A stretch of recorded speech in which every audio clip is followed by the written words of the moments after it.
আসসালামু আলাইকুম। সবাই কেমন আছেন? আশা করি সবাই ভালো আছেন। আপনাদের সামনে একটি সুন্দর ভিডিও নিয়ে চলে এসেছি।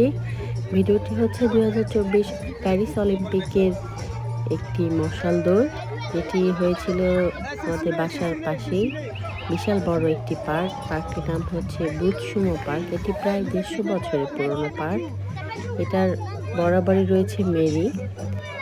সেই মেরি কর্তৃক আয়োজিত এই বিশাল মশাল দৌড়ে অংশগ্রহণ করেছিল ফ্রান্সের অনেক অ্যাথলেটরা, যারা বিগত বছরে ফ্রান্সের জন্য জয় ছিনিয়ে এনেছিল অলিম্পিকে। তারই মধ্যে একজন সুলাইমান সিসোকো, তিনি একজন বক্সার। সেই আজকে মশাল নিয়ে হেঁটে আসছে, ওই যে দেখতে পাচ্ছেন উপর দিয়ে। তিনি আমাদের সাথে কথোপকথন হলো, ভালো লাগলো কথা বলে ওনার সাথে। বাচ্চারা খুবই খুশি, আনন্দিত।